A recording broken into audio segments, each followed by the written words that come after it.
ចាសស្ដីបងប្អូនថ្ងៃនេះយើងមកជួបគ្នាទៀតហើយទាក់ទងជាមួយនឹងការមើលព័ត៌មានការងារនៅលើគេហទំព័របងធំ .com អញ្ចឹងថ្ងៃនេះគឺយើងមើលការងារនៅលើ website បងធំយើងមើលតាមរយៈទូរស័ព្ទដៃថ្ងៃនេះគឺយើងមើលតាមទីតាំងអញ្ចឹងទីការងារមានចុះផ្សាយនៅតាមខេត្តណាគឺបង្ហាញនៅក្នុងខេត្តហ្នឹងតែម្ដងអញ្ចឹងយើងមើលខេត្តទាំងអស់ហ្នឹងគឺមានការងារប៉ុន្មានគឺវាបង្ហាញលេខទាំងអស់ហ្នឹងហើយបើសិនជាខេត្តហ្នឹងអត់មានការងារទេគឺវាបង្ហាញលេខ0ហើយចានេះគឺយើងមកមើលការងារនៅខាងបន្ទាយមានជ័យមាន11ការងារដែលកំពុងតែចុះផ្សាយនៅលើគេហទំព័របងធំ .com ឥឡូវគឺយើងចូលមកដល់ហ្នឹងឥឡូវថ្ងៃនេះគឺយើងមកមើល project coordinator ណានៅខាង World Vision International Recruitment យើងចុចទៅលើហ្នឹងទៅអញ្ចឹងអង្គការ World Vision ហ្នឹងខ្មែរគឺយើងគឺជាអង្គការទស្សនៈពិភពលោកអន្តរជាតិណានេះគឺគាត់ត្រូវការដែលមានសមត្ថភាពចូលធ្វើការនៅ project coordinator គឺសម្រាប់ BPVIRCD ចាឈ្មោះ project របស់គាត់ហ្នឹងអង្គការ World Vision គឺគាត់ជាអង្គការទស្សនៈពិភពលោកអន្តរជាតិហើយនៅក្នុងនេះគឺគាត់កើតឡើងនៅក្នុងឆ្នាំ1970នៅប្រទេសកម្ពុជារហូតមកដល់ឥឡូវនេះគឺបើយើងគិតទៅគឺជាង50ឆ្នាំអញ្ចឹងចូល56ឆ្នាំហើយណាចាបើនិយាយនៅក្នុងស្រុកខ្មែរគាត់គឺជាអង្គការទស្សនៈពិភពលោកអន្តរជាតិធំមួយគឺពិតជាល្អមែនតើណាសម្រាប់ពួកយើងដែលមានចំណេះដឹងជំនាញបទពិសោធន៍ធ្វើការពាក់ព័ន្ធជាមួយនឹងអង្គការធំអញ្ចឹងចាជាឱកាសល្អសម្រាប់ពួកយើងតែម្ដងហើយបើសិនជាពួកយើងមានគោលបំណងចង់ធ្វើការនៅថ្ងៃណាក៏ជាមួយនឹងខាងអង្គការគឺយើងអាសាចូលមើលការងារនៅខាងអង្គការយើងឃើញតាក់ទងជាមួយនឹង project coordinator នៅខាងWorld Vision ចំសម្រាប់ពួកយើងនឹងគឺចេះភាសាខ្មែរភាសាអង់គ្លេសណាហើយតាក់ទងជាមួយនឹងទីតាំងដែលយើងត្រូវធ្វើការគឺនៅខេត្តបន្ទាយមានជ័យណាចាអញ្ចឹងការងារហ្នឹងគឺពេញម៉ោងហើយចំពោះប្រាក់ខែគឺយើងអាចចរចាគ្នាបានអញ្ចឹងសម្រាប់ពួកយើងដែលមានចំណេះដឹងជំនាញនៅខាងផ្នែកកសិកម្មឬមួយក៏កសិកម្មដាំដុះអីហ្នឹងនៅ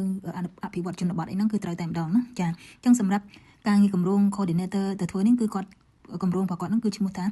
Peace Village ណាអញ្ចឹងឈ្មោះគម្រោងគឺឈ្មោះភូមិសន្តិភាពហើយពេលដែលយើងចូលទៅធ្វើការងារហ្នឹងទៅគឺយើងត្រូវធ្វើការតាក់ទងជាមួយនឹងខាងអ្នកស្រុកអ្នកភូមិចាយើងមើលទីតាំងដែលយើងត្រូវធ្វើហ្នឹងគឺនៅខាងម៉ាឡៃ district បន្ទាយមានជ័យអញ្ចឹងបើយើងនៅម្ដុំស្រុកម៉ាឡៃហ្នឹងគឺត្រូវតែម្ដងណាចាអញ្ចឹងសម្រាប់ការងារនេះបើយើងមិនចាំបាច់តើនៅស្រុកហ្នឹងមិនយើងទៅធ្វើការងារហ្នឹងបានទេធម្មតានៅក្នុងស្រុកខ្មែរយើងមានគោលបំណងក្នុងការធ្វើការងារពាក់ព័ន្ធជាមួយនឹងគម្រោងតាក់ទងពាក់ព័ន្ធជាមួយនឹងការអភិវឌ្ឍជនបទក៏ដូចជាខាងផ្នែកកសិកម្មអីហ្នឹងបើជាជំនាញឬក៏ចំណេះល្អណាស់សម្រាប់ពួកយើងក្នុងការទទួលយកគម្រោងការងារនៅក្នុងមុខតំណែងនេះចាបើយើងមានគោលបំណងចង់ធ្វើការជាមួយនឹងខាង World Vision ណាចឹងគោលបំណងរបស់គេហ្នឹងគឺគេដាក់នៅលើនេះតែម្ដងណាសម្រាប់ឲ្យពួកយើងអានបន្ថែមមើលច្បាស់នៅក្នុងហ្នឹងហើយជាមួយនឹងការងារហ្នឹងយើងឃើញភាពទទួលខុសត្រូវនៅក្នុងនេះគឺគេដាក់ឲ្យពាក់ព័ន្ធជាមួយនឹងការងារទាំងអស់ហ្នឹងគឺយើងធ្វើការជាមួយនឹងខាងអ្នកស្រុកអ្នកភូមិយ៉ាងហើយអញ្ចឹងគឺយើងមានចំណេះជំនាញក្នុងការបង្រៀនគាត់ឲ្យគាត់មានចំណេះជំនាញពាក់ព័ន្ធជាមួយនឹងខាងផ្នែកកសិកម្មចាបើនិយាយទៅគឺបង្រៀនពាក់ព័ន្ធជាមួយនឹងខាងផ្នែកកសិកម្មចាក៏ដូចជាការដាំដុះនៅក្នុងស្រុកក្នុងភូមិហ្នឹងពាក់ព័ន្ធជាមួយខាងការដាំដុះការធ្វើចំការដាំដុះអីផ្សេងគឺនៅក្នុងហ្នឹងតែម្ដងណាអញ្ចឹងនេះគឺជាការងារដែលយើងត្រូវធ្វើការនៅក្នុងគម្រោងអញ្ចឹងធ្វើការជាមួយនឹងខាងអ្នកស្រុកអ្នកភូមិឲ្យគាត់យល់ដឹងអំពីទីផ្សារដែលពាក់ព័ន្ធជាមួយនឹងការដាំដំណាំដាំដុះនៅក្នុងស្រុកភូមិរបស់គាត់នឹងផងដែរអញ្ចឹងមិនយើងត្រូវតែទៅបង្ហាត់បង្រៀនឬមួយក៏យើងត្រូវណែនាំឲ្យគាត់មកមុខឲ្យត្រូវឲ្យគាត់ដឹងពីទីផ្សារតាក់ទងជាមួយដំណាំដាំដុះរបស់គាត់ផងអញ្ចឹងមើលតាមគម្រោងអង្គការគឺគាត់ចង់អភិវឌ្ឍអ្នកស្រុកអ្នកភូមិនៅក្នុងភូមិម្ល័យនឹងតែម្ដងណាចាហើយនៅក្នុងហ្នឹងគឺយើងត្រូវតែធ្វើការវិភាគវាតម្លៃណារៀបចំគម្រោងលទ្ធផលនិងព័ត៌មានដែលយើងទទួលបានពីអ្នកស្រុកហើយក៏យើងធ្វើការជាមួយអ្នកស្រុកហ្នឹងមកធ្វើជារបាយការណ៍ដើម្បីយើងផ្ដល់ព័ត៌មានតាក់ទងជាមួយនឹងគម្រោងដែលយើងធ្វើហ្នឹងការដែលយើងធ្វើការនៅក្នុងគឺយើងត្រូវតែមានជំនាញមួយគឺការវិភាគទៅលើព័ត៌មានដែលយើងទទួលបានដែលយើងធ្វើការងារហ្នឹងហើយយើងទៅសេរបាយការណ៍តាក់ទងជាមួយនឹងការងារហ្នឹងយោងទៅតាមការវិភាគនិងព័ត៌មានទាំងអស់ហ្នឹងណាចាអញ្ចឹងនេះគឺជាអ្វីដែលយើងត្រូវធ្វើណាចាភាសាអង់គ្លេសកម្រិតល្អណាអាចនិយាយអាចសរសេរបានតាក់ទងជាមួយនឹងចំណេះដឹងវិញគឺយើង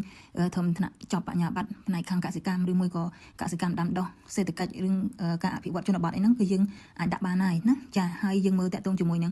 ងបទពិសោធន៍ការងាររបស់យើងវិញគឺយ៉ាងហោចហ្នឹងគឺយើងត្រូវមានបទពិសោធន៍2ឆ្នាំពាក់ព័ន្ធជាមួយនឹងកសិកម្មជាមួយនឹងការអភិវឌ្ឍជនបទអីហ្នឹងចាំមានទៅសេរបាយការណ៍អីហ្នឹងគឺយើងត្រូវហើយណាអញ្ចឹងនេះគឺជាតម្រូវការយើងត្រូវដាក់ពាក្យចូលនៅក្នុងមុខតំណែង project coordinator ហ្នឹងណាចាហើយតាក់ទងជាមួយនឹងចំណេះដឹងកុំព្យូទ័រវិញយើងចេះតែ Word Excel ហ្នឹងគឺយើងអាចធ្វើការងារនឹងបានណាគឺយើងត្រូវតែជាមនុស្សម្នាក់ដែលធ្វើការឯករាជ្យមិនចាំតលគេប្រាប់គេថាគេហ៊ុញមិនយើងទៅទេណាគឺយើងជាមនុស្សម្នាក់ដែលជាអ្នកសម្រេចចិត្តនឹងធ្វើការនៅក្នុងឯករាជ្យតែម្ដងយើងដឹងអ្វីដែលយើងត្រូវធ្វើអ្វីដែលយើងមិនត្រូវធ្វើហ្នឹងហើយអញ្ចឹងនេះគឺជាតម្រូវការចំណេះជំនាញនៅក្នុងខ្លួនរបស់យើងណាហើយនៅក្នុងនេះគឺរបៀបនៃការដាក់ពាក្យអញ្ចឹងយើងដឹងតាក់ទងជាមួយនឹងអង្គការគាត់តែងតែ form បំពេញចាឲ្យយើងបំពេញចូលនៅក្នុងហ្នឹងយើងមើលតម្រូវការតាក់ទងជាមួយនឹងការដាក់ពាក្យហ្នឹងយើងចុចទៅលើ application form ហ្នឹងទៅហើយយើងមានប្រវត្តិរូបសំខាន់របស់យើងនិងលិខិតអម cover letter ហ្នឹងគឺលិខិតអមណាយ៉ាទៅជាមួយដែរសម្រាប់នៅខាង World Vision គឺគាត់ផ្ដល់សិទ្ធិឲ្យអ្នកដែលគាត់សម្រាប់អ្នកដែលគាត់ជាស្ត្រីឬក៏ជនពិការអីដែលមានសមត្ថភាពក្នុងការធ្វើការទៅលើការងារហ្នឹងគឺគាត់លើកទឹកចិត្តឲ្យដាក់ពាក្យតែម្ដងអញ្ចឹងគាត់មិនថាអូតើអ្នកហ្នឹងមានរូបរាងល្អស្អាតហើយជាប្រុសអីបានដាក់ទៅបានវាមិនមែនទេធ្វើម៉េចឲ្យគាត់មានសមត្ថភាពក្នុងការធ្វើការងារហ្នឹងអញ្ចឹងគឺយើងដាក់ទៅនេះជាឱកាសល្អមែនទែនសម្រាប់ពួកយើងខាង World Vision គាត់មានបទពិសោធន៍ក្នុងការធ្វើគម្រោងជោគជ័យនៅក្នុងហ្នឹងគឺយើងចូលទៅមើលទៅថាគេធ្វើគម្រោងយ៉ាងម៉េចតែទទួលបានភាពជោគជ័យណាអញ្ចឹងនៅក្នុងគម្រោងមួយគឺគេចង់តែធ្វើទៅគឺចង់បានជោគជ័យណាទទួលបានចំណេះដឹងបន្ថែមទៀតតាក់ទងជាមួយនឹងការងារហ្នឹងណាអញ្ចឹងការងារនេះគឺល្អសម្រាប់ពួកយើងដែលគាត់មានចំណេះជំនាញហើយនឹងបទពិសោធន៍ការងារនៅខាងផ្នែកកសិកម្មក៏ដូចជាការដាំដុះចា ហើយនឹងមានបបសធ្វើការជាមួយនឹងខាងអង្គការទៀតគឺកាន់តែល្អមែនតែម្ដងណាចាអញ្ចឹងឱកាសពួកយើងគឺមានហើយដូច្នេះគឺយើងកុំភ្លេចណាយើងមានចំណាប់អារម្មណ៍ចង់ធ្វើការដាក់ពាក្យខាងផ្នែកគម្រោងអីហ្នឹងគឺត្រូវតែម្ដងណាគឺត្រូវបើយើងចេះធ្វើការតែយើងអត់ចេះវិភាគយើងអត់ចេះទៅសេរបាយការណ៍យើងអត់ចេះនិយាយតាក់ទងជាមួយនឹងការងារហ្នឹងយ៉ាងម៉េចហ្នឹងគឺគេពិបាកធ្វើការជាមួយយើងដែរណាអញ្ចឹងសម្រាប់អ្នកដែលគេផ្ដល់ជំនួយក្នុងការមកធ្វើការងារហ្នឹងគេរំពឹងឲ្យយើងហ្នឹងគឺមានសមត្ថភាពក្នុងការធ្វើការងារហ្នឹងចាអញ្ចឹងថ្ងៃនេះគឺសូមយើងមើលប៉ុណ្ណឹងហើយក៏សូមជូនពរពួកយើងមានសំណាងល្អជោគជ័យទាំងអស់